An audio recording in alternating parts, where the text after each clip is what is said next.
네, 저희가 벌써 세 번째 주가 됐습니다. 첫째 주에는 왜 예배하지 않으십니까?에 대해서 나누었고, 또 지난 주에는 왜 기도하지 않으십니까?에 대해서 나누었습니다. 이것이 어떤 막 질책과 문책성의 질문이 아니라 우리가 우리의 신앙을 좀 돌아보고 점검하자라는 의미였습니다. 그런데 앞에 두 질문에는 사실 저희가 그렇게 찔리지가 않습니다. 네, 그렇죠.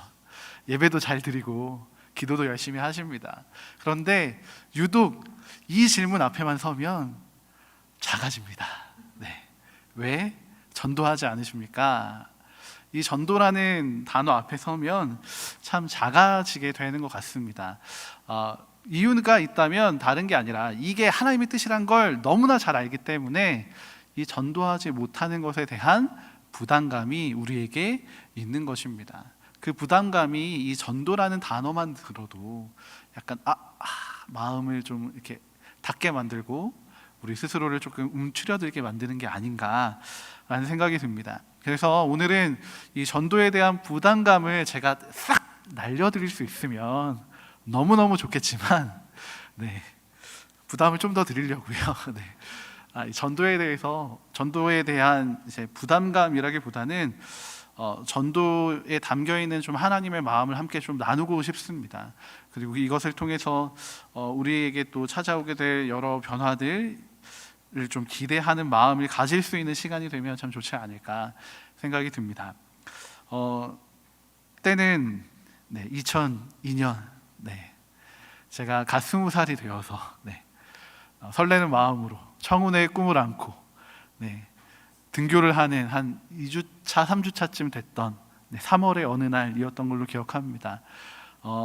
저는 대학교도 고등학교 때처럼 다니면 되는 줄 알았어요. 그래서 월화수목금 1교시를 9시에 다 채워놨습니다. 그런데 저희 집과 학교까지의 거리는 대중교통을 아무리 정시 딱 갈아타는 게 딱딱딱딱 맞아 떨어지면 1시간 40분이 걸리는 거리였습니다. 아침에 1교시를 하기 위해선 7시에는 나와야 학교에 제 시간에 도착할 수 있었습니다. 그런데 첫 주에 월요일 1교시에 이제 오리엔테이션을 하는데 교수님께서 한 말씀 하시는 겁니다. 여러분, 월요일 수업이 월요일 2시간, 수요일 1시간 이렇게 되어 있던 수업이었습니다. 여러분, 월요일 1교시, 수요일 1교시 나오는 거 힘들지 않습니까? 그렇다면 수요일 1교시 수업은 내가 빼주겠습니다 하시는 겁니다. 너무 감사하다 했는데 저희 교수님께서 딱 한마디 덧붙이셨습니다. 대신에 여러분, 월요일 영교시를 하려고 합니다. 네. 월요일 영교시면 이제 8시까지 이제 와서 수업을 들어야 되니까 새벽 6시에 나와야 하는 겁니다. 내가 이 수업을 왜 들었을까라는 후회가 들기도 했는데 너무 듣고 싶었던 수업이라서 계속 듣기로 결정했습니다. 한 주, 2주는 조금 버틸만 했습니다. 왜냐하면 그때는 좀 체력이 학기 초니까 됐던 것 같습니다. 근데 이제 3주, 4주가 되니까 매일 1교시를 가는 것이 좀 이렇게 부담이 되기 시작했습니다. 그래서 그날은 조금 늦어서 막 헐레벌떡 지하철역에서 이제 지하철 타려고 뛰어가고 있었습니다. 그런데 저 멀리서 어떤 한 분의 목소리가 들리기 시작합니다. 여러분, 예수 믿으십시오. 예수 믿고 구원받으십시오. 회개하고 천국으로 같이 갑시다 하시는 목소리가 막 들리기 시작하는 겁니다. 전도하시는구나, 어느 교회 목사님이신가 보다 하고 그 자리를 지나서 막 뛰어가고 있는데 그 목사님께서 한마디 더 외치시는 겁니다. 여러분이 지금 어디를 향해 뛰어가고 계신지 아십니까? 여러분은 멸망을 향하여 뛰어가고 있습니다 외치시는 겁니다. 그 순간 나는 학교 가는데 멸망인가? 근데 물론 이제 서울의 지하철이 약간 지옥철로 유명합니다. 출퇴근 시간 되면 견디기 힘들 만큼 너무너무 좀 사람이 많고 힘든 시간이긴 하지만 청운의 푸른 꿈을 안고 학교에 등교하는 저에게 멸망을 향해 달려가고 있다는 그 외침이 참 마음에 많이 남았던 아침이었습니다. 여러분, 이 목사님의 전도에 대해서는 어떻게 생각하십니까? 분명 전해야 할 말들이었죠. 예수 믿고 천국 가는 것. 네, 우리가 정말 멸망을 향해 달려가고 있는지도 모르는 사람들을 향해 깨우치는 말이었습니다. 그런데 신학생이었던 저에겐 왜 그렇게 마음에 남아서 지금까지도 생각이 나는 말인지 모르겠습니다. 좀 가슴이 아팠던 것 같습니다. 저 말에 수많은 사람들이 어떻게 반응할까라는 생각을 할 때 참 슬픈 일이었습니다. 저와 같은 고민이 많으실 거라고 생각이 듭니다. 전도하는 이들을 볼 때 참 멋지다, 참 대단한 사명의 삶을 살고 계시다. 그런데 또 한편으로는 그렇지 못한 나, 또 이것들에 어떻게 반응하는지 사람들의 모습들을 보는 내가 참 고민과 딜레마에 빠지는 경우들이 있는 것 같습니다. 우리는 이렇게 세상 속에서 살아가고 있습니다. 이 고민이 있는 건 우리가 세상 가운데 살아가는 그리스도인이기 때문입니다. 세상 속에 살아가는 그리스도인은 두 가지의 포지션을 찾을 수 있습니다. 첫 번째는 세상 속에서 살아가는 것입니다. 다시 말하면 조금 좀 다르게 이야기한다면 시대와 또 문화에 함께 호흡하며 살아가는 그리스도인들인 것입니다. 세상 가운데에서 함께 세상과 만나고 교제하고 그들과 함께하며 하나님을 알리고 하나님을 찾게 하는 사람들입니다. 그런데 이들은 정말 큰 위험 가운데 살아가는 사람들입니다. 왜냐하면 세상이 이들을 가만 내버려 두지 않기 때문입니다. 세상은 어떻게든 이들이 하나님을 바라보지 못하도록 막으려고 도전하고 공격합니다. 그래서 세속주의로 타락할 우려가 있습니다. 세상 속의 그리스도인은 또 한 가지의 삶의 태도를 취할 수 있습니다. 그래, 나를 공격하는 이 세상 문화 떨어져 살아야지. 그러면서 자신의 주변에 성벽을 쌓으며 살아가는 사람들입니다. 세상에 속하지 않기 때문에 이들은 참 그 순수한 믿음을 지켜나갈 수 있는 사람들이 됩니다. 그런데 문제는 무엇이냐면 나만 살아남는 사람들입니다. 세상 가운데 수많은 유혹과 죄악들 속에서 나만 살아남고 나만 아니면 돼라는 생각으로 살아가는 사람들입니다. 이런 사람들은 폐쇄주의로 변질될 우려가 있습니다. 하나님께서는 이 둘 사이에서 우리가 적절한 균형을 잡아가기를 원하십니다. 우리가 세상에 속해 있지만 세상에 의해 타락하지 않는 빛으로 살아가기를 원하시는 것입니다. 사실 이렇게 말하는 건 너무 쉽습니다. 여러분, 균형을 지키십시오. 네, 너무 쉽게 할 수 있습니다. 그런데 어디 이게 말처럼 쉬운 일이 아니지 않습니까? 네, 정말 어려운 균형 잡기입니다. 세상 속에 속해 있는데 세상을 따라가지 말래요. 참 쉽지 않죠? 세상 속에 있으면서 하나님만 바라보라 라는 것이 참 쉽지가 않습니다. 그런데 이 일이 우리에게 분명히 일어날 수 있는 일이라고 저는 믿습니다. 왜냐하면 성경에서도 이 일이 일어났던 것을 증언해 주기 때문입니다. 저는 하나님께서 원하시는 이 균형을 생각할 때 다니엘과 세 친구가 생각이 났습니다. 굶주린 사자가 함께 있는 그 위험한 그 굴 가운데에서 다니엘은 스스로를 지켜나갈 수 있었습니다. 왜 그럴 수 있었습니까? 네, 하나님이 그와 함께 하셨기 때문입니다. 네, 오히려 사자를 다스리고 사자를 굴복시키는 모습을 보여줍니다. 타는 풀무불 가운데에서 어떻게 그들이 안전할 수 있었습니까? 네, 하나님이 함께 하셨기 때문입니다. 그들은 그 풀무불을 거스를 수 없을 것처럼 여겨졌지만 그런데도 그 안에서 털끝 하나 상하지 않고 살아남을 수 있었습니다. 이것은 하나님이 그들과 함께 하셨기 때문입니다. 하나님의 임재가 있을 때 우리는 이 세상 속에 속하지만 세상에 의해 타락하지 않는 이 균형을 잡아갈 수 있는 것입니다. 이런 삶을 기대하시는 하나님께서 우리 그리스도인들에게 사명을 주고 계십니다. 우리 그리스도인의 전도 얘기를 하는데, 그렇죠? 이 사명 얘기를 할 수밖에 없습니다. 네, 이 그리스도인의 사명 중에는 크게 두 가지만 좀 살펴보려고 합니다. 첫 번째 사명은 무엇이냐면 우리가 성장하는 그리스도인이 되는 것입니다. 여러분, 성장은 우리의 사명입니다. 특별히 하나님의 성품과 능력으로 성장해 가는 것이 하나님께서 우리에게 원하시는 사명입니다. 저는 이것을 좀 다른 말로 바꿔서 이야기해 본다면 빛과 소금이 되는 것이라고 이야기해 보고 싶습니다. 이 성장에서 성품과 능력은요, 빛과 소금, 그러니까 예수님께서 이 빛과 소금을 이야기하시면서 비판하시는 몇몇 그 이야기들이 있잖아요. 맛을 잃어버린 소금이 되는 것. 네. 맛을 잃어버린 소금이 아니라 정말 제 맛을 내서 제 역할을 할 수 있게 되는 그런 소금이 되는 것. 그런 소금으로 하나님께서 우리를 부르셨다라고 생각이 듭니다. 그런데 우리가 이 맛을 다시 되찾고 회복하기 위해서는 우리 안에 하나님의 성품과 능력으로 채워져야 한다는 것입니다. 특별히 그리스도인의 장성한 분량에 이르러 가는 것이 우리 안에 성품을 채워가는 일입니다.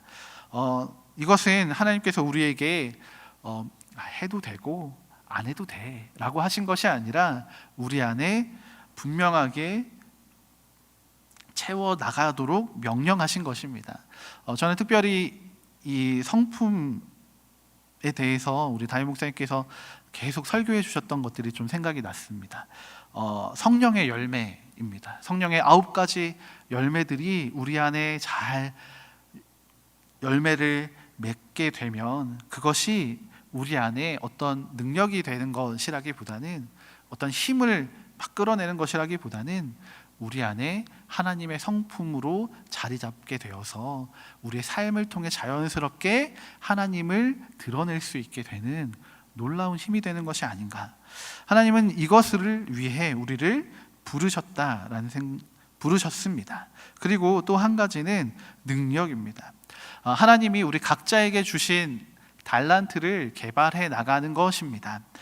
우리 각자에게 주신 대로 살아가면 되는 것입니다. 성경에서도 수많은 사람들을 이야기할 수 있지만 세 사람으로 이야기하고 있습니다. 5달란트 받은 사람, 2달란트 받은 사람, 1달란트 받은 사람. 그런데 그들을 향한 이 주인의 평가는 동일했습니다. 마태복음 25장 20절과 21절의 말씀에 보면 여기에서는 5달란트를 받은 자에 대해서 이야기를 하고 있습니다. 5달란트 받았던 사람은요 5달란트를 더 가지고 왔습니다. 그리고 주인에게 내어보면서 5달란트를 주셨는데 보소서 내가 또 5달란트를 남겼나이다 라고 보고합니다. 이때 이 주인은 이렇게 얘기해 줍니다. 잘하였도다 착하고 충성된 종아. 5달란트는 절대 작은 것은 아니었다고 생각이 듭니다. 그런데 이 5달란트를 가지고 삶을 살았더니 5달란트를 남겨왔습니다. 그에게 주인은 잘하였다라고 칭찬해 줍니다. 2달란트 받은 사람도 자신의 그 달란트대로 행하였고 또 2달란트를 가져옵니다. 그때 주인은 야, 너는 왜 2달란트밖에 못 벌었니? 라고 이야기하지 않습니다. 잘하였도다 착하고 충성된 종아 라고 이야기합니다. 그리스도인의 사명을 이야기하면서 하나님이 우리에게 주신 달란트를 개발하는 것에 정말 중요한 포인트가 있다고 생각이 듭니다. 하나님이 원하시는 것은 모두가 국무총리가 되고 대통령이 되고 장관이 되고 대기업의 총수가 되는 것이 아닙니다. 하나님께서 우리 각 사람에게 맡기신 우리를 가장 잘 아시고 우리를 사랑하시며 우리의 머리카락까지 세신 바가 되시는 하나님께서 우리의 삶에 우리가 가진 능력대로 우리가 가진 달란트대로 살아갈 때 우리의 능력들이 그렇게 쓰여질 때 하나님께서는 우리에게 착하다, 충성되었다라고 칭찬하실 것입니다. 이것이 우리의 사명입니다. 그리스도인은 이렇게 우리의 성품을 개발하고 능력을 개발함으로 그리스도인의 장성한 분량에까지 이르는 성장의 사명이 있는 사람들입니다. 이 성장을 통해서 우리는 또 한 가지의 사명 앞에 서게 되는데 바로 전파의 사명입니다. 저는 이것이 복음과 사랑이라는 단어로 축약될 수 있다고 생각이 듭니다. 우리가 전파해야 할 것은 하나님 나라의 복음입니다. 이 복음은 무엇입니까? 예수가 그리스도이신 것을 전파하는 것입니다. 예수가 그리스도시다라는 것이 복음입니다. 이 복음을 전파할 사명이 우리에게 있는 것입니다. 그런데 우리가 전파해야 할 것은 단지 예수가 그리스도시다, 예수를 믿고 천국 갈 수 있지만 불신하면 지옥에 간다라는 메시지만이 아니라 하나님이 어떠한 분이신가를 드러내는 것입니다. 여러분, 하나님 어떤 분이십니까? 하나님은 사랑이십니다. 하나님은 사랑이시다라고 성경은 이야기합니다. 특별히 우리가 전파해야 할 또 한 가지가 있다면 바로 이 사랑이신 하나님을 이 땅 가운데 드러내는 것입니다. 여러분, 이것은 어떻게 드러낼 수 있겠습니까? 물론 이 전파해야죠. 우리가 전해야 합니다. 그런데 전하는 것뿐만이 아니라 우리는 우리 행함으로 하나님이 어떠한 분이신지를 나타낼 수 있습니다. 언어학자들은 이야기합니다. 우리가 커뮤니케이션 할 때 우리가 말로 소통하는 것, 이것은 전체 100%의 소통 가운데 5% 정도, 많게는 15%까지 봅니다.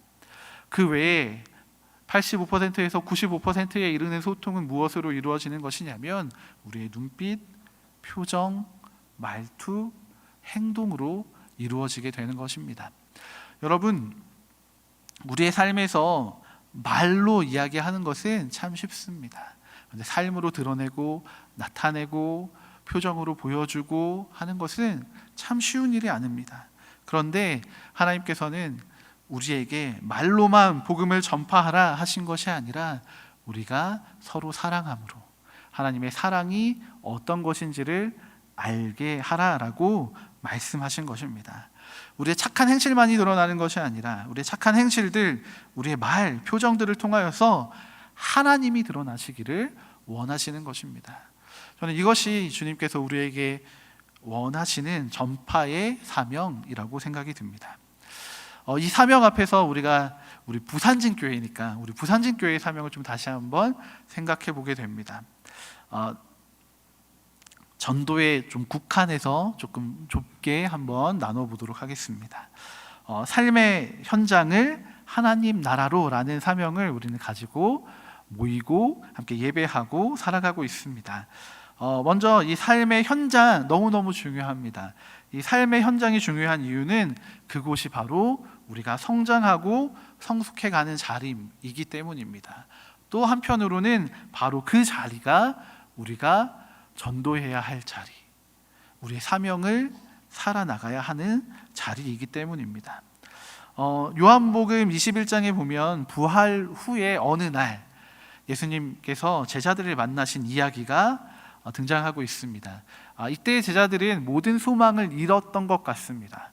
소망이 없을 때, 소망을 잃어버렸을 때 사람들은 자기에게 익숙한 것을 찾아가게 됩니다. 자기에게 익숙한 자리를 찾아가는데 제자들에게 익숙한 자리는 바로 디베랴 바닷가, 갈릴리 바닷가에 있는 고기 잡는 배였습니다. 그래서 이 제자들이 고기나 잡으러 가자 하고 고기를 잡으러 갔습니다. 그런데 이미 모든 소망을 잃었기 때문에 고기를 잡는 것이 목표가 아니었습니다. 그냥 익숙한 자리에 가서 기계적으로 그냥 행동하는 겁니다. 그물을 던졌다가 고기가 얼마나 잡히는 것이 중요하지 않습니다. 그냥 그물을 올리는 일, 또 던졌다가 그물을 올리는 일. 그렇게 밤새 하니까요, 고기가 잡힐 턱이 없습니다. 그럼 그들을 예수님께서 찾아가십니다. 그리고 물으시죠. 고기가 얼마나 잡혔느냐? 하나도 잡히지 않았습니다. 배 오른편에 그물을 내려보아라. 밤새 잡히지 않았던, 잡을 수가 없었던 그 그물 가운데 고기가 가득하게 잡히게 됩니다. 모든 소망을 잃었던 그때 이 사건이 예수님과 처음 만났던 그 기억을 떠올리게 합니다. 그래서 이 제자들이 두려워서 배를 내팽개치고요, 바다로 뛰어듭니다. 예수님은 그렇게 제자들을 다시 찾아가셔서 그들을 사명의 자리로 초청하셨습니다. 그리고 나서 예수님께서 말씀해 주십니다. 사도행전 1장 8절 말씀인데요, 주님께서는 제자들, 사명의 자리로 다시 돌아온 제자들에게 이렇게 말씀하고 계십니다. 오직 성령이 너희에게 임하시면 너희가 권능을 받고 예루살렘과 온 유대와 사마리아와 땅끝까지 이르러 내 증인이 되리라 하시니라. 아멘. 예수님께서는요, 이 제자들을 부르셨고요, 이들에게 명령하셨습니다. 너희가 내 증인이 되어라 라고 말씀하셨습니다. 그런데 이들에게 명하실 때 어떤 지역적인 이야기를 좀 하십니다. 너희가 내 증인이 되어야 할 곳이 있는데 예루살렘과 온 유대와 사마리아와 땅끝까지 이르르라 라고 말씀하십니다. 예루살렘부터 시작합니다. 땅끝까지 가는 것이 목표가 아니었습니다.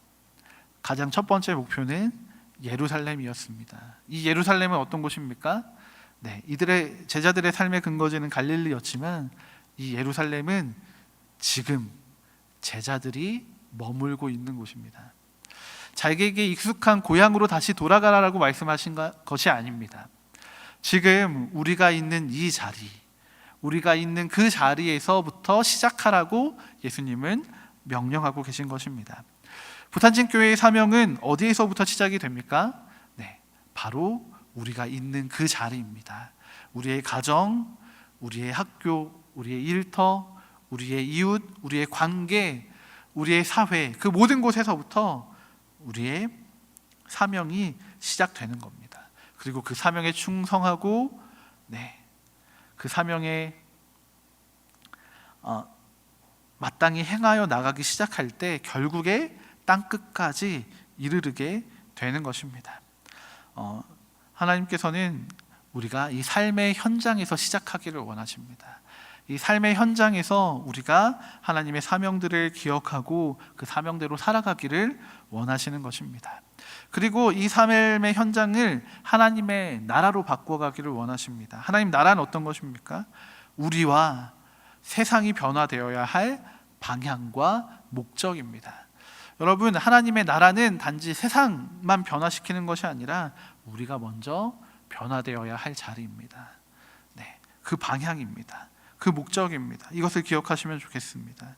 그리고 우리의 삶의 현장에서부터 이 하나님의 나라가 어디까지 이르러야 하냐면 하나님의 성품이 드러나는, 또 하나님의 능력이 드러나는 일, 사역, 관계 등 우리의 모든 영역으로 뻗어 나가야 합니다. 그래서 어떻게 보면 하나님을 떠나버리고 그래서 스스로 웅덩이를 파서 물을 채우려 하는 세상 사람들, 하지만 스스로 판 웅덩이는 터진 웅덩이일 수밖에 없는 그 터진 웅덩이를 판 사람들이 다시금 하나님을 찾도록, 하나님을 발견하고 하나님께로 돌아오도록 만들어야 하는 목표가 우리에게 있는 것입니다.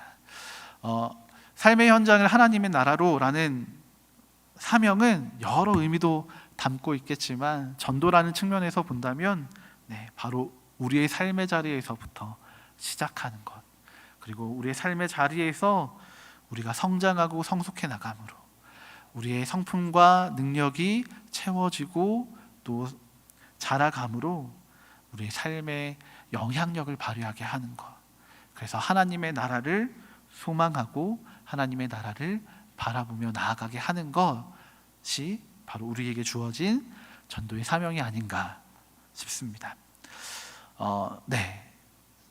시간이 많이 또 가고 있습니다. 큰일 났네요. 아직 한 장이 남았는데. 사실 네 번째는요, 저희가 두 페이지를 보시면 이 페이지에는 전도에 대해서 좀 이야기해 보려고 합니다. 사실 우리 전도 잘 알고 있습니다. 네, 전도 한 번쯤은 다 해보셨잖아요. 지금도 열심히 하고 계신 분들 계시고 또 교회에서 훈련도 진행하고 있고 예전에 전도 한번 안 해보신 적 다 없으시잖아요. 다 전도의 경험이 있으실 겁니다. 그런데 우리가 전도를 해야 하는 이유는 시키니까, 해야 한다고 하니까 그것이 아닙니다. 여러분, 전도는 너무나 놀라운 사역입니다. 너무나 귀한 사역입니다. 하나님이 가장 원하시는 사역입니다. 왜냐하면 이 일을 통해 누군가가 구원받기 때문입니다.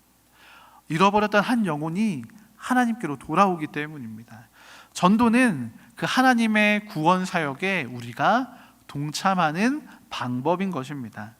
여러분, 그래서 우리는 전도할 때 어떻게 할 수 있냐면 다른 이들에게 하나님의 나라가 어떤 곳인지를 가르치고 알려줄 수 있습니다. 성경에서는 이 일을 정말 잘했던 사람들을 이야기해주고 있는데 그들은 사도행전에 등장하고 있는 사도들입니다. 사도행전에 등장한 수많은 사도들은 정말 이 하나님의 나라가 어떤 곳인지를 잘 가르쳐주고 있습니다. 잘 알리고 있습니다. 이들은 회당을 통해서도 하나님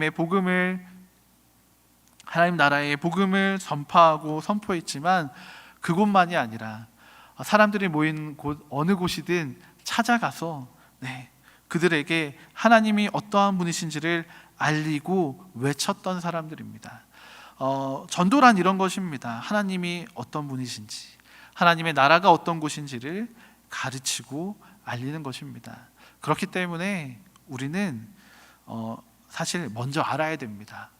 먼저 알고, 먼저 배우고, 먼저 경험해야 합니다. 여러분, 전도를 하기 위해서, 하나님의 구원의 사역에 동참하기 위해선 우리가 먼저 하나님의 나라가 어떤 곳인지를 알아야 합니다. 크게 넓게 본다면 이 일도 어떻게 보면 전도라고 저는 생각이 듭니다. 하나님의 나라를 경험하십시오. 그것이 우리의 전도의 시작입니다. 하나님을 더 많이 알아가십시오. 그것이 우리의 전도의 기반이 되는 것입니다. 성경에서는 전도를 또 한 가지로 이야기하고 있는데 하나님의 능력과 성품을 통해서 하나님의 나라를 경험하게 하는 것입니다.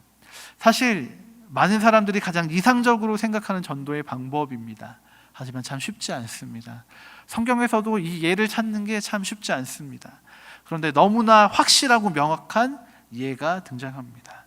바로 창세기 37장부터 등장하는 요셉의 이야기입니다.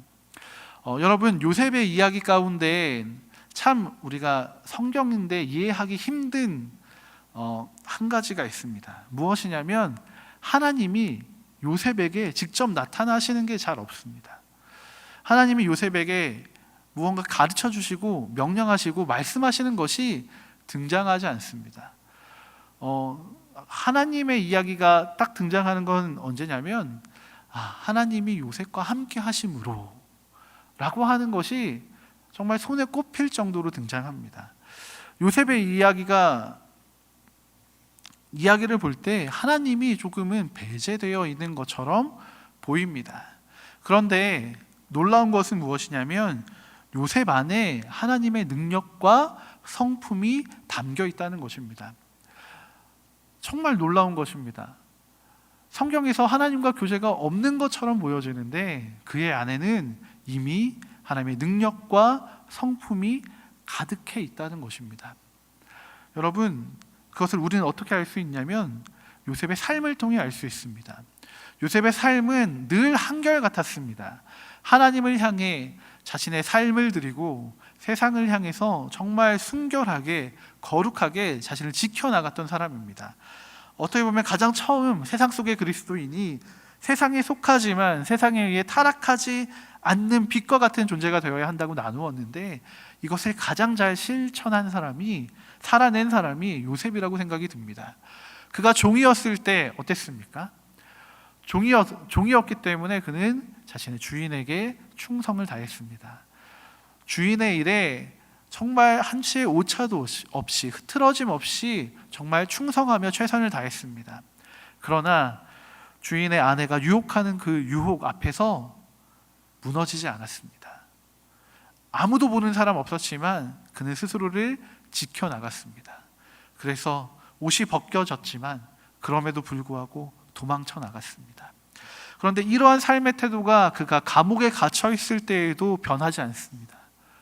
감옥에 갇혀 있는 그때에도 하나님을 바라봅니다. 술 맡은 관원장, 그가 자기의 꿈을 해석해 주면, 해몽해 주면 내가 다시 그 관직에 복직되었을 때에 너를 기억하겠다라고 이야기했습니다.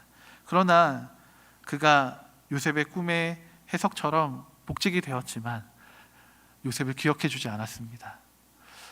사실 그러면 저라면 어떻게든 그 관원장한테 연통을 한번 넣어봤을 것 같습니다. 네, 저 기억하시나요? 그때 제가 꿈도 해석해 드렸는데 얘기했을 것 같습니다. 그런데 요셉은 그렇게 하지 않습니다. 세상의 방법을 따랐다면 그렇게 했을 겁니다. 그러나 그는 그렇게 하지 않고 어떻게 보면 좀 답답하기도 하고 억울하기도 하고 이 좋은 기회를 놓치게 하신 것이 좀 하나님께 원망이 되기도 할 텐데 그렇지 않습니다. 하나님을 바라봅니다. 하나님을 계속 바라보고 있습니다.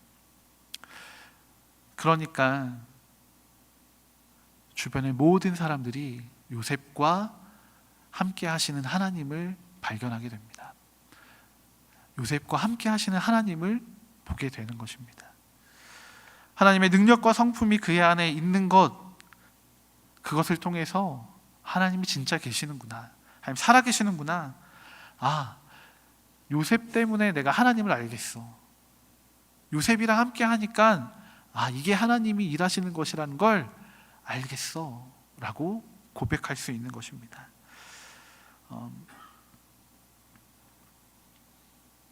전도는 이런 것이라고 생각이 듭니다. 우리가 우리 말로 전도할 수 있습니다. 하나님 나라를 선포할 수 있습니다. 근데 그뿐 아니라 우리 안에 채워진 하나님의 성품으로, 하나님을 향한 믿음으로 우리는 하나님의 나라를 경험하게 해줄 수 있습니다. 여러분, 우리의 삶의 자리가 이 하나님 나라를 경험하게 되기를 소망합니다. 우리의 가정이, 우리의 일터가, 또 우리의 모든 관계들이, 친구들이, 우리가 살아가는 이 사회가 바로 우리 때문에 하나님을 경험하고 하나님의 나라를 맛볼 수 있게 되기를 소망합니다. 이것이 우리에게 명하신 하나님의 사명입니다. 그리고 이것을 통해 하나님의 구원의 사역이 이루어져 가게 될 것입니다. 더불어서 전도란 무엇이냐면 내가 하나님의 백성이라는 것을 나타내는 것입니다. 나의 정체성을 세상 가운데 드러내는 것입니다. 저희가 상반기에 전도 훈련을 했습니다. 전도 훈련의 대부분은 나가서 전도하는 일이었습니다. 교회에 스티커를 붙인 전도 물품을 가지고 나가서 만나는 분들, 특별히 저희가 상가를 이제 중심으로 해서 전도를 했었습니다. 저희가 찾아갑니다. 막 뭐 들고 갑니다. 첫 주에는 많은 사람들이 의심합니다. 뭐 팔러 온 사람인 줄 알고 의심합니다. 그러다가 저희 부산진 교회에서 왔습니다. 근데 얘기하면 사실 이 앞에 부산지는 잘 못 듣고 교회에서 왔습니다만 듣고 더 경계합니다. 놀랍죠? 잡상인들보다 더 많은 경계를 받습니다. 그런데 저희가 훈련했던 것은 무엇이냐면 같은 시간, 같은 장소에 같은 사람이 가는 겁니다. 저희가 그 다음 주에도 또 찾아갔습니다. 좀 이제 전도하는 물품을 조금 바꿔서 가긴 했지만 또 찾아갔습니다. 찾아가니까요, 여전히 경계합니다. 놀랍게도 여전히 경계합니다. 그런데 이제 인사를 받아줍니다. 눈이 마주쳐집니다. 인사가 받아들여집니다. 그 다음 주에 또 가면 인사해 줍니다. 경계가 좀 누그러진 것 같습니다. 그러면서 이따금 교회에 다니시는 분들이 자신의 정체를 드러내십니다. 어느 교회 권사입니다. 어느 교회 집사입니다. 정체를 드러내십니다. 그렇게 그 일들이 계속해서 반복되기 시작하니까 그들이 마음이 열리기 시작합니다. 어떤 분들은 우리가 오기를 기다리시는 분들도 계셨습니다. 물론 저희가 가져가는 것을 기다렸는지도 모르겠지만 저희가 늘 함께 같은 시간, 같은 장소에 같은 사람이 찾아가니까 우리를 기억해 주기 시작합니다.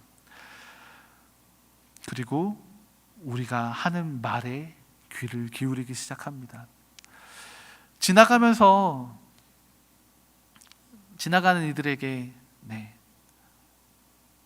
우리의 정체를, 우리가 하나님의 백성임을 드러낼 수 있습니다. 그러나 그것은 그 시간 짧은 만남으로 끝나게 될지도 모르겠습니다. 그런데 저희가 전도 훈련을 하면서 배운 것은 무엇이냐면 우리가 지속적으로 찾아가고 만남으로써 그 사람에게 하나님의 백성은 어떤 사람들이다 라는 것을 알려줄 수 있겠구나 라는 것이었습니다. 처음엔 계속 찾아가고 인사하고 눈 마주치고 삶의 이야기를 나누고 하는 것이 정말 영향력이 있을까 고민하고 의심했습니다. 그런데 찾아가고 만나고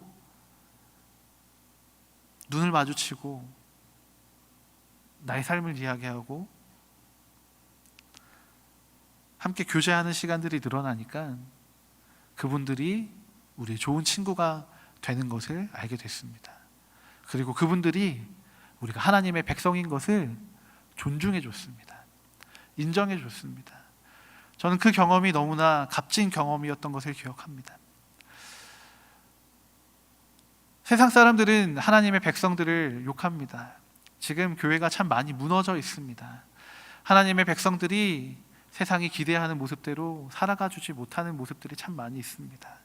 그런데 놀라운 것은 무엇이냐면 우리가 전도하기 시작하니까 하나님 나라의 그 가치를 가지고 세상 가운데 나아가기 시작하니까 그들이 진짜 우리의 가치를 알아주고 우리를 존중해주고 인정해주는 것이었습니다. 여러분, 전도는 우리가 하나님의 나라를 위해 일하는 것이라고만 생각하시지 마시기 바랍니다. 오히려 이 전도하기 시작할 때 우리의 영혼이 더욱더 단단해지고 우리가 성장해 갈 수 있습니다.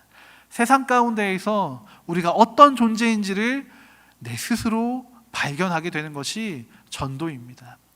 여러분, 믿음 가운데 흔들리고 계신 분들이 계시다면 제가 감히 초청드립니다. 여러분, 전도의 자리 가운데로 나아오시기 바랍니다. 그곳에 나아오시면 하나님이 여러분과 함께 하시며 우리가 어떠한 존재인지, 우리가 어떠한 가치를 가지고 살아가는 사람인지를 깨닫게 하시고 알려주실 것입니다. 그것이 우리의 삶을 이끌어 나가는 강력한 힘과 무기가 될 줄로 믿습니다. 전도는 이렇게 하나님의 구원의 사역에 동참하는 것입니다. 하나님의 구원의 사역은 세상을 향해 열려 있지만 그 가운데 있는 우리를 향해서도 있다는 사실을 기억하시면 좋겠습니다. 그래서 전도를 해야 합니다. 전도를 합시다가 있는데 죄송해요. 여러분, 오늘 기도 조금 짧게 해도 괜찮을까요? 양해를 조금 구합니다. 기도 오늘 조금 짧게 하겠습니다.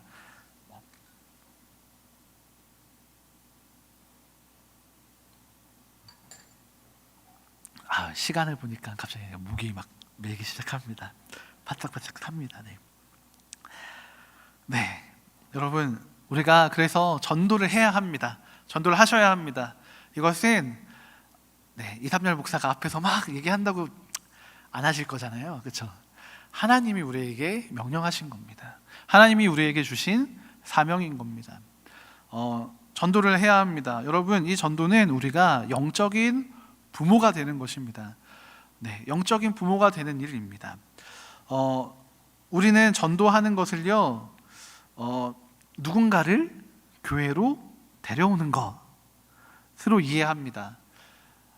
보통은 이제 교회 학교 때, 초등부 때 전도해라고 하면 친구들을 데리고 옵니다. 그리고 어떻습니까? 달란트를 받습니다. 그리고 나 전도해서 5달란트 받았어. 거기서 이제 전도가 끝납니다. 그리고 친구들은 어떻게 되든지 사실 잘 신경 쓰지 않았던 것 같습니다. 그런데 여러분, 이 초대는 굉장히 중요합니다. 하나님과 만나는 것, 하나님을 소개시켜 주는 것, 하나님을 알려주는 것은 정말로 놀라운 일입니다. 누군가가, 하나님을 알지 못했던 누군가가 하나님을 알게 되었다라는 것은 너무나 놀라운 일입니다. 그런데 전도는 거기에서 끝나는 것은 아닙니다. 여러분, 우리가 많은 이들을 초대해야 합니다. 마태복음 22장 9절과 13절의 말씀을 보면 혼인잔치는 아니었던 것 같습니다. 잔치가 벌어집니다. 그래서 주인이 많은 사람들을 초대합니다. 그런데 사람들이 이 핑계 저 핑계로 그 초대를 거절합니다. 그래서 이 주인이 어떻게 하냐면 종들을 시켜서 밖에 나가서 아무나 누구나 불러오라라고 초청하라고 이야기합니다. 그래서 수많은 사람들이 초청되어서 그 주인의 잔치 가운데로 나아오게 됩니다. 여러분, 우리는 누구나 초대해야 합니다. 하나님께로 정말 모든 이들을 하나님께로 초대시켜야 합니다. 누구나 하나님 앞에 나아갈 수 있어야 합니다. 그러나 그들이 하나님 앞에 나아오게 되었을 땐 아무나가 아니어야 합니다. 누구나 올 수 있지만 아무나가 아니어야 합니다. 그 잔치 가운데 초대된 사람들 가운데 예복을 입고 오지 않은 사람들이 있었습니다. 그들에게 누군가 질책합니다. 너희는 왜 예복을 입고 오지 않았냐? 잔치에 초대받았으면서 예복을 입고 오지 않았다는 이유로 쫓겨나게 됩니다. 이것은 무엇을 의미하느냐면, 여러분, 우리가 누구나 초대할 수 있어야 합니다. 모든 사람들을 하나님께로 이끌어가야 합니다. 그런데 그것으로 우리의 전도가 끝나서는 안 된다는 것입니다. 이들에게 예복을 입혀줘야 합니다.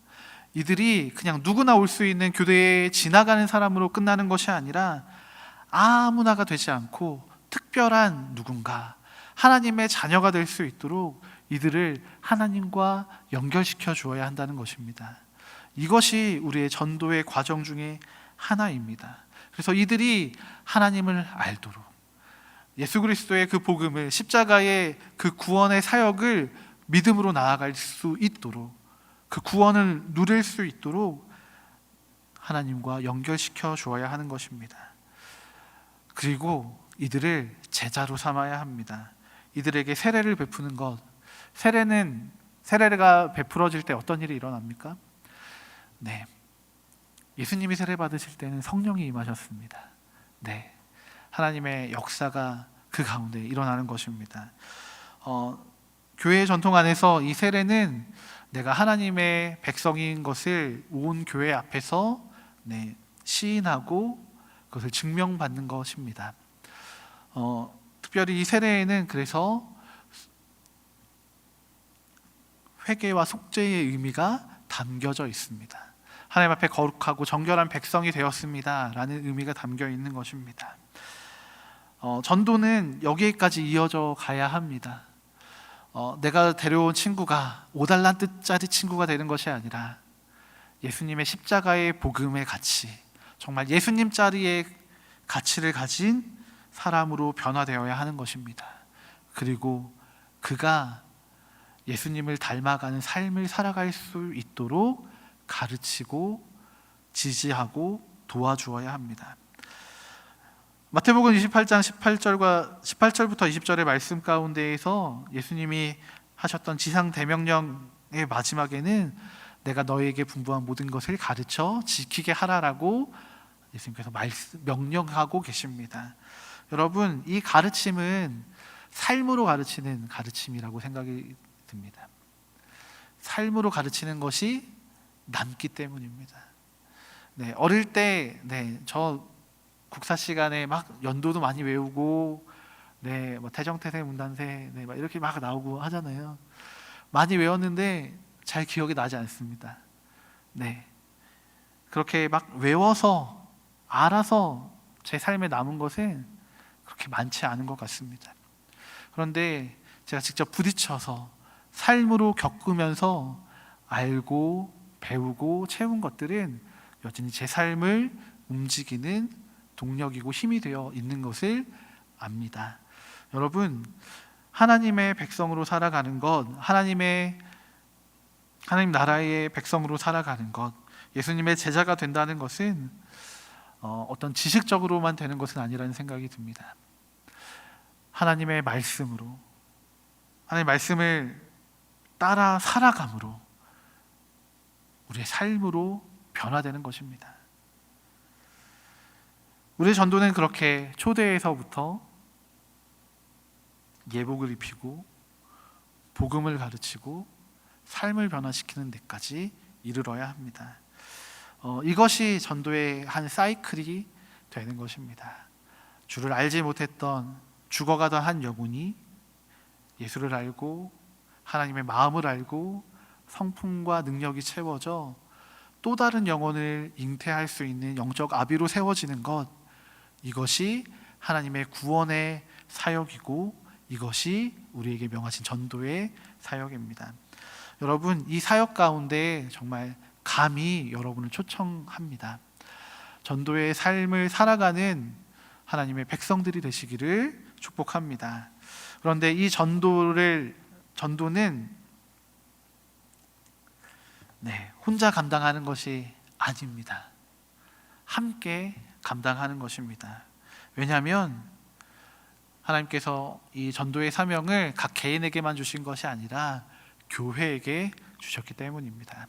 이 교회는 이 복음의 사명, 이 전도의 사명을 감당하는 영적인 전초기지입니다.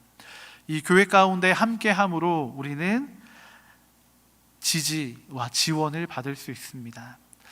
누군가 전도 대상자가 생긴다면 그에게 함께 찾아가 줄 수 있고 그를 위해 함께 기도해 줄 수 있고 그 전도를 위해 지지하고 격려할 수 있습니다. 전도는 그렇기 때문에 우리가 함께 이루어 나가는, 하나님의 나라를 확장시켜 나가는 전투와도 같습니다. 여러분, 특별히 이 전쟁이라고 표현하는 이유는 이 하나님의 나라가 확장되는 것을 시기하고 막으려는 세력이 있기 때문입니다. 원수된 마귀는 하나님의 나라가 세워져 가는 것을 가장 싫어하고 이것을 방해하고자 합니다. 그래서 하나님 나라의 백성들이 전도하기로 결정하면 수많은 공격들로 괴롭힙니다. 여러 방면에서의 공격들이 있습니다. 전도를 하기로 결정한 사람의 삶을 괴롭히기도 합니다. 그의 마음을 어지럽히기도 합니다. 전도 대상자의 삶을 괴롭게 하기도 합니다. 하나님을 바라보지 못하도록 그를 지지하고 격려해주는 교회의 문제를 일으키기도 합니다. 이 전도는 분명한 영적 전쟁이고 전투입니다. 그래서 우리가 더 깨어서 기도해야 하고 함께 모여 이 일을 위해 기도하고 하나님의 마음을 더 많이 배우고 우리의 정체성을 더 세워서 흔들리지 않는 믿음 가운데 서야 합니다. 그런데 참 감사하게도 이 전도는, 이 영적인 전쟁은 이미 승리한 전쟁이라는 것입니다. 예수님의 십자가에서 이미 원수 마귀는 패배했습니다. 예수님께서는 이미 승리하셨습니다. 그리고 그 예수님의 이름에 능력과 권세가 우리에게 있습니다. 우리의 무기는 우리의 힘과 능력이 아닙니다. 예수 그리스도의 이름의 능력과 권세입니다. 교회는 이미 이루어진 승리를 이 세상 가운데 선포하며 죽어가는 영혼들을 건져 그들의 생명을 살리고 그들을 다시금 일으켜 또 다른 생명을 잉태하게 만들어가는 생명을 재창조해 나가는 사역인 것입니다. 이 일을 위해 우리가 부르심을 받았고 이 일에는 수많은 영적 공격들이 있습니다. 그래서 우리는 이 전도를 위해 우리가 참여하고 힘쓰기도 해야 하지만 함께 기도해야 합니다. 전도와 선교가 지역적인 차이나 여러 다른 부분들도 있지만 이런 하나님 나라의 사역이라는 면에 있어서는 저는 같은 맥락이라고 이야기할 수 있다고 생각합니다. 그래서 우리가 더 깨어서 기도해야 하는 것 같습니다. 특별히 이 시기에 우리 네팔과 태국을 향해 나가 있는 단기 선교 팀들을 위해서 우리가 더 깨어서 기도해야 합니다. 그들이 가는 것이 하나님 나라의 복음을 위해서 간 것입니다. 그들이 그곳 가운데 있다는 사실 하나만으로, 네팔 땅 가운데 존재하고 있다는 사실 하나만으로 이미 네팔 땅의 영적인 지도들이 변해가고 있습니다. 하나님 나라의 군사들이, 백성들이 하나님 나라의 복음을 들고 나갔기 때문에 그곳 가운데에서 이미 영적인 전투와 전쟁들이 시작된 것입니다. 우리는 이곳에서 함께 기도함으로 그 전쟁 가운데 참여하고 지지하고 격려하고 응원할 수 있습니다. 여러분, 오늘 우리가 전도에 대해서 함께 또 사명에 대해서 나누었습니다. 이 사명이 정말 나의 사명으로 믿어지십니까? 받아들여지십니까? 여러분, 이 사명에 동참하는 것은 어려운 것이 아닙니다. 직접 우리가 나가서 전하는 것도 이 사역에 동참하는 것이고, 우리 삶을 하나님의 성품과 능력으로 채워가는 것도 이 사역에 동참하는 것이고, 전도하고 있는 누군가, 또 선교를 나가 있는 누군가를 위해 함께 기도하고 지지하고 격려하는 것도 이 귀한 사역에 동참하는 것입니다. 제가 3주간 참 시건방진 제목으로 여러분께 도전을 드린다고 했는데 불편하셨다면 용서를 구합니다. 그렇지만 다시 한번 우리의 삶에 이 예배와 기도와 전도가 회복되는 일들이 있기를 소망했습니다. 그것을 통해서 우리가 다시 한번 새로워지고 우리 안에 정말 하나님이 기뻐하시는 일들이 무엇이구나를 다시 한번 소망하고 기대하며 함께 기도하며 나아갈 수 있는 부산진 교회가 되기를 소망하는 마음이었습니다. 여러분, 우리는 한 공동체입니다. 우리는 함께 예배해야 하고 함께 기도해야 하고 또 함께 전도해야 합니다. 이 일을 위해 우리가 함께 부르심 받은 것을 잊지 않으셨으면 좋겠습니다. 이 3주간이 어떤 의미셨는지 잘 모르겠습니다. 하지만 바라기는 우리 안에 그냥 조금이라도 1g이라도 정말 가벼운 터치였더라도 우리 영혼이 다시금 하나님 앞에 방향을 잡고 무게를 잡고 우리의 기반을 주님께로 향하는 시간이었기를 소망해 봅니다. 이 시간 그래서 한 가지만 그래도 기도는 하면 좋겠습니다. 한 가지 기도할 때에는요, 다른 것 아니고요, 하나님께서 우리에게 맡기신 사명들을 기억하는 사람들 되게 해달라고 기도했으면 좋겠습니다. 우리가 하나님이 기뻐하시는 예배자가 되게 해 주십시오. 하나님이 기뻐하시는 하나님 마음에 합한 기도자가 되게 해 주십시오. 그리고 하나님을 알리고 하나님 나라를 위하여 살아가는 전도자가 되게 하여 주십시오. 이것을 위해 함께 기도하기 원하고요. 한 가지 더는 네팔과 태국 땅에 나가 있는 우리 단기 선교팀을 위해서 또 함께 기도했으면 좋겠습니다. 그 팀 가운데 하나님의 위로와 평안과 하나님의 역사가 함께 해주셔서 우리 단기 선교팀들을 통하여 네팔 땅이 변화되고 태국 땅이 하나님을 예배하게 되는 놀라운 역사가 일어나게 해주십시오. 하나님의 일들 가운데, 하나님의 구원의 사역 가운데 우리 단기 선교팀이 동참하게 해주십시오.